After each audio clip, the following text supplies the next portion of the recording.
The wind carried a quiet chill as late autumn leaves scraped across the dirt path leading to Ethan Cole's countryside cottage. The evening sun cast long amber shadows across the porch, where something unusual broke the stillness. Drops of blood, dark and fresh, speckled the worn wooden steps like a warning from the wild. At the edge of the porch stood a stray cat, frozen in place. Her fur was matted and streaked with mud, ears torn from old battles, ribs faintly visible beneath her thin frame. But it wasn't her condition that rooted Ethan to the doorway. It was her eyes. Wide, glassy, and brimming with what he could only describe as sorrow. Not fear, not aggression, sorrow and tears. Actual tears traced narrow, glistening paths down the fur of her cheeks. Clutched gently in her jaws was a tiny kitten, limp as a rag, its tiny chest barely rising. Blood darkened its paw, its tail twitched weakly. The mother placed one hesitant paw on the first step and stopped, as if unsure whether she was stepping into danger or salvation. Ethan, a small-town veterinarian with more than 2 decades under his belt, had seen his share of wildlife oddities. He'd treated cows tangled in barbed wire, stitched up stray dogs, even once delivered a pair of goat twins on a freezing night, with only a flashlight and a thermos of coffee. But this moment, this silent plea from a wild mother, it defied every instinct he'd learned, every behavioral boundary he thought defined the feral from the domestic. The cat made no sound. She didn't hiss or flinch. She simply stood there, her eyes locked on his, and waited.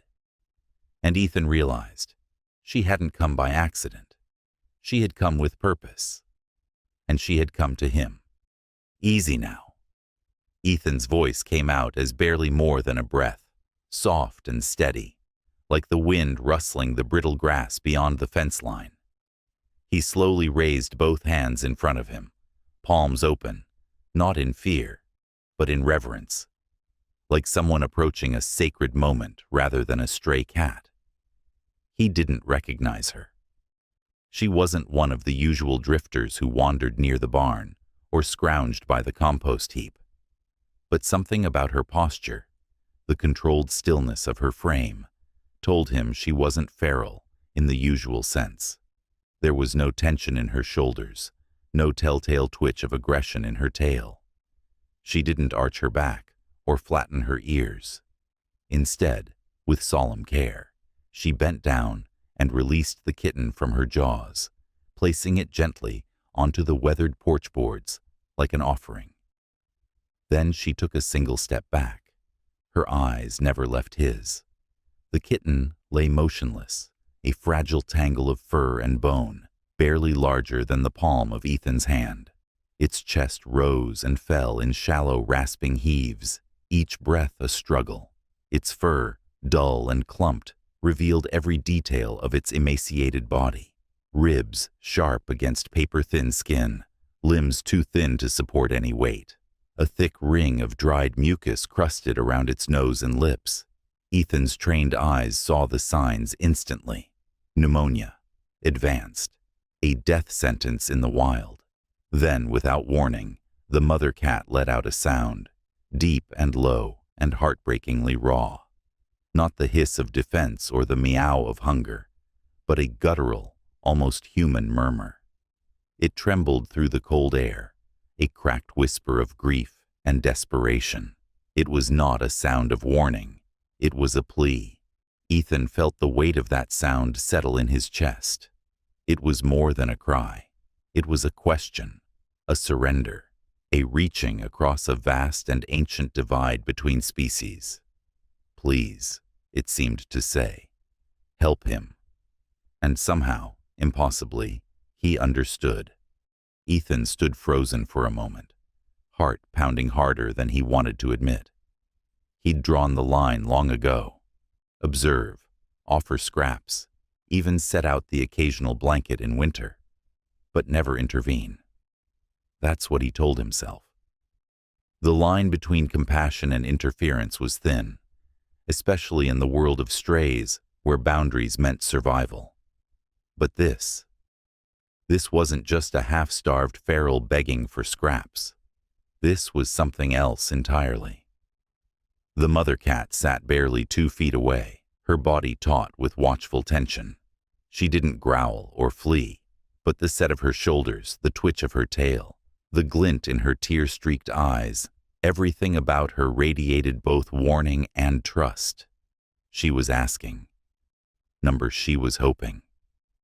"I'm going to help him," Ethan said aloud, his voice a whisper of resolve, spoken more to silence his own doubt than to reassure her.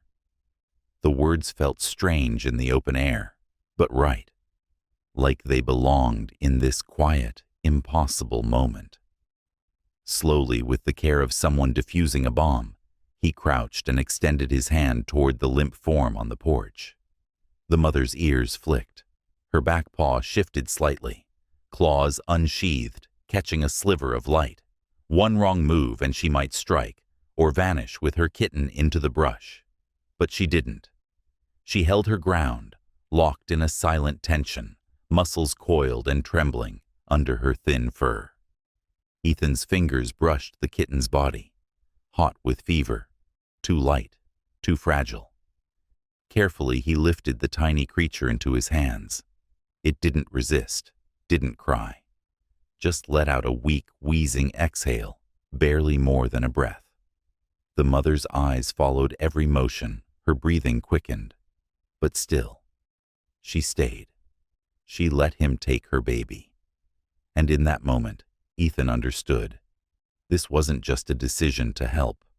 This was a contract, a fragile, unspoken pact between two beings separated by species, instincts, and fear, but momentarily united by something far more ancient. Ethan hurried inside with the kitten cradled in his arms, his heart pounding louder than the wind rattling the window panes. He cleared a corner of the counter and laid down a folded towel, gently placing the kitten on top. Its tiny body was frighteningly still, the breaths coming in shallow, raspy gasps. The little thing felt like it was already halfway gone. He didn't waste a second. A heating pad, warm fluids, oxygen tube. Everything came out in a flurry of motion. Ethan's old hands, steady from years of treating sick goats and limping dogs, moved with urgent precision. The kitten's pulse was weak. Its gums were pale. Every instinct screamed that time was running out. Through the screen door, the mother cat remained a silent silhouette against the twilight. She hadn't moved. She didn't scratch or cry or pace. Just sat there, back straight, eyes focused on the warm glow of Ethan's kitchen. Watching. He worked quickly but carefully, setting up a small oxygen mask using a cup and plastic wrap. A slow stream of humid air drifted over the kitten's nose.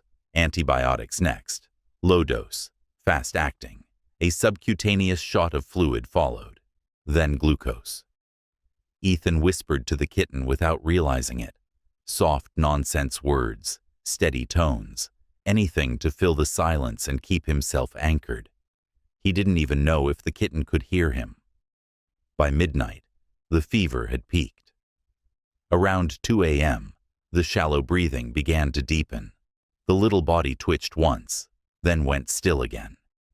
Ethan stayed up, hovering nearby, his boots kicked off by the back door, a blanket draped over his shoulders. He watched for every breath like it was the next page in a fragile story, not yet finished. He started calling the kitten Dusty in his mind. It came naturally, from the smudge of ash-colored fur running across the kitten's tiny nose, like a birthmark. By dawn, the worst seemed to have passed. Dusty's sides rose with a steadier rhythm now. His paws twitched slightly in his sleep. A few swallows of sugar water had stayed down. Ethan dared not move too fast, or hope too loudly. But something had shifted. Outside, the mother cat was still there, sitting in the same exact place, unmoving, unblinking, like a stone statue carved out of patience. She didn't cry. She didn't demand. She just waited. For 3 days, she remained. Rain came and went, pooling in the cracks of the porch steps and soaking the brittle leaves that collected in the corners of the yard. But the mother cat never left. She stayed close, a silent, unmoving shadow, always within sight of the window. When the wind howled, she disappeared beneath the porch for shelter, but never for long. Ethan brought out food, small portions of soft meat, warmed milk, bits of chicken torn into strands, and at first she wouldn't touch it until he went back inside. But by the second day, she started approaching while he watched from behind the screen, eyes cautious, but no longer afraid. He placed Dusty's bed near the window so she could see him. The moment she caught sight of her kitten, she let out a sound that wasn't quite a meow, but a deep, resonant purr that seemed to vibrate from her chest and through the glass. Dusty responded with a weak twitch, a half-formed mule, and she pressed closer to the window, her nose nearly touching the pane. She didn't try to claw her way in. She didn't cry or pace. She simply watched him, day and night, her body still, her eyes soft, patient. On the 4th morning, Ethan knew it was time. Dusty had made it through the worst. His breathing was no longer ragged, and he had started eating on his own. Small bites of softened food that stuck to his whiskers. He even tried to stand on his wobbly legs, his voice finally finding a small, scratchy cry that filled the room like a whispered victory. Ethan wrapped him gently in an old flannel cloth and stepped outside into the crisp morning air. The mother cat emerged before he even reached the steps, as if she had sensed the shift in the world around her. She moved slowly, deliberately, crossing the grass with the poise of something ancient.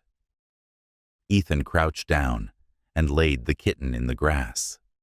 She was there in seconds, sniffing Dusty, circling him, then curling her body protectively around his fragile frame. Dusty squeaked once, his tiny paws pushing into her side. She began to groom him in long, tender strokes, her purring low and constant. Then, she looked up at Ethan, not startled, not defensive, but steady, her gaze holding his.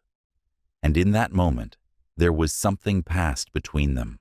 Not just thanks, not just trust, something more complicated, something closer to understanding. With Dusty safely nestled in her jaws, the mother cat rose gracefully, her muscles taut beneath her mottled fur. She moved deliberately through the tall, waving grasses that bordered the field behind the cottage. Every step was careful, purposeful, as if carrying the fragile hope of her entire family. When she reached the edge of the clearing, she paused, her amber eyes locking onto Ethan's. For a long moment, time seemed to hold its breath, a silent exchange passing between them.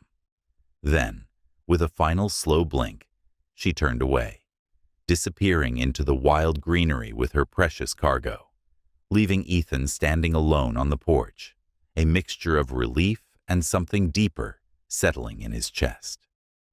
Weeks later, as spring's gentle warmth settled over the countryside, Ethan caught sight of a familiar shape near his garden. The mother cat and Dusty, now grown stronger and more vibrant, played beneath the blossoming trees. Dusty's fur shone with health, and the mother's eyes held the same watchful intelligence he'd come to respect. Ethan didn't move to approach. There was no need. The bond they shared required no words, no closer proximity, only a quiet acknowledgement of a shared moment that had bridged 2 very different worlds. Sometimes, he thought, the deepest connections are born not in grand gestures, but in the quiet, fearless acts of kindness that ripple through time.